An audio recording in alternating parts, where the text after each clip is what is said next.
Hello বন্ধুরা, আসসালামু আলাইকুম। কেমন আছেন সবাই? আশা করি সবাই ভালো আছেন। আজকে আপনাদের সামনে হাজির হয়ে গেছি হাঁসের কষা মাংস নিয়ে, ঝাল ঝাল সেই টেস্টি। চলুন দেখে আসি হাঁসের মাংস রান্না। প্রথমে আমি একটা সসপ্যান বসিয়ে দিয়েছি। এখানে 1 কাপ তেল দিয়ে দিয়েছি, সরিষার তেল। পেঁয়াজ দিয়ে দিয়েছি 2 কাপ। এরপর কিছুক্ষণ একটু নাড়াচাড়া করব।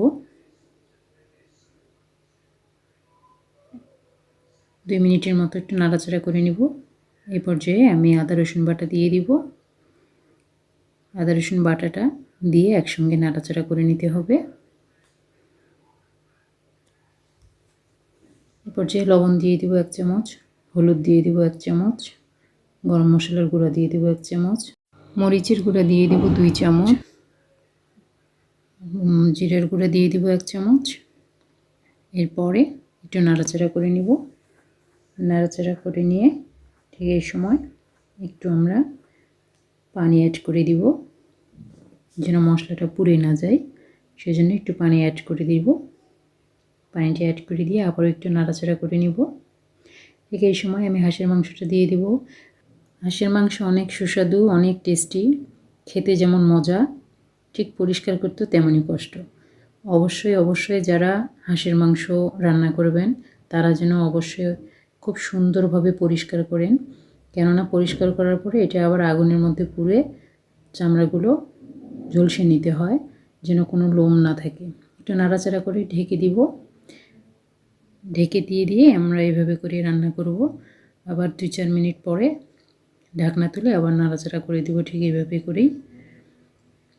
দেখুন, হাঁসের মাংস সিদ্ধ হতে অনেক সময় লাগে। এটা আমি প্রায় 1.5 ঘন্টা সময় ধরে রান্না করেছি। আমি আবার ঢেকে দিব। আবার 4 মিনিট 5 মিনিট পর আবার ফিরে এসে আবার নাড়াচাড়া করে নেব। এটা শুধু তেল দিয়েই কষতে হবে। যত কষবেন ধীরে ধীরে ভাপের মধ্যেই সিদ্ধ হয়ে যাবে। অনেকক্ষণ সময় লাগবে, সময় নিয়ে ধীরে ধীরে কষবেন। যত কষবেন তত হাঁসের মাংস মজা হবে। হাঁসের মাংস সত্যিই অনেক টেস্টি। যে খায়নি সে আসলে কী যে খায়নি, আর যে খেয়েছে সেই জানে হাঁসের মাংস খাওয়ার মজাটা কী। দেখুন, ঠিক এভাবে করেই আমরা নাড়াচাড়া করব। আমার হাঁসের মাংসটা প্রায় হয়ে এসেছে।